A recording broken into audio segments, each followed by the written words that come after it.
संयमी तिच्या मावशीकडे आलेली असते, पण अजूनही तिचं मन इरा आणि ईशानमध्ये अडकलेलं असतं. संयमीला तिची मावशी भैरवी म्हणत असते, समा, एवढा विचार नको करूस तू. मी तुला वचन दिलंय ना, एका दिवसात त्यांना इथं घेऊन येईन मी. फक्त उद्याचा दिवस. त्यावर संयमी म्हणत असते, माऊ, तरीही मला त्यांच्याशिवाय राहणं एकदम वेगळंच वाटतंय. त्यावर भैरवी म्हणत असते, हो समा, मी समजू शकते, पण आता आपल्याकडे कोणताच पर्याय नाहीये. आपल्याला एक दिवस वाट बघावीच लागेल. आणि अशातच इकडे आता इरा ईशांत दोघं बोलत असतात. इरा म्हणत असते, ईशांत, तुला संयमिताईची आठवण येते का? त्यावर ईशान म्हणत असतो, अगं इरा, का नाही येणार? रोज ती आपल्याबरोबर असते आणि आज नाहीये तर आठवण येणारच ना. तेवढ्यात तिथे अशोक मामा आलेले असतात.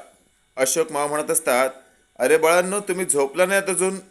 त्यावर इरा उठते आणि अशोक मामांच्या जवळ जाते आणि म्हणत असते, आजोबा, आम्हाला ना झोपच येत नाहीये. आम्हाला ना संयमिताईची खूप आठवण येते. त्यावर अशोक मामा म्हणत असतात, अगं हो बाळा, अगदी बरोबर बोलतेस तू. त्यावर मात्र आता अशोक मामाच्या चेहऱ्याकडे बघत इरा म्हणत असते, आजोबा, मला असं वाटतंय तुम्हाला पण संयमिताईची खूप आठवण येते ना. त्यावर मात्र अशोक मामा म्हणत असतात, हो बाळा. आणि अशातच आता त्यांच्या डोळ्यातून अश्रू बघून ईशान म्हणत असतो, आजोबा, तुम्ही रडताय?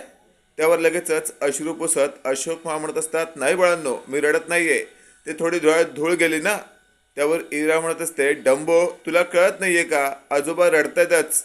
आणि अशातच आता अशोक मामांनी इराला जवळ घेतलेलं असतं. त्यावर ईशांत म्हणत असतो, आजोबा, मीही तुम्हाला सोडून कुठेच जाणार नाही. आणि मला खात्री आहे, ताई देखील लवकरात लवकर इकडेच येईल, कारण तिला आमच्याशिवाय करमत नाही. आता हे वाक्य ऐकल्यावर अशोक मामांना खूप बरं वाटतं. इकडे आपण पाहतोय दुसरा दिवस उजाडलेला असतो. फुलराणी अशोक मामांना म्हणत असते, काय हो, काय चाललंय काय तुमचं? मी तुम्हाला काय सांगितलं होतं आणि तुम्ही काय करताय? त्यावर अशोक मामा म्हणत असतात, आता काय झालं? तेवढ्यात आपण पाहतोय मागून ईश्वर काका आलेले असतात. ते म्हणत असतात, अशोक, अरे काय चाललंय तुझं? त्यावर लगेचच आता फुलराणीचा राग थेट ईश्वरवर काढत ते म्हणत असतात, ईश्वरा, ही फुलराणी पण मला म्हणते हे असं तसं, आता तूही म्हणतोय काय चाललंय? अरे काय चालवलंय काय तुम्ही दोघांनी?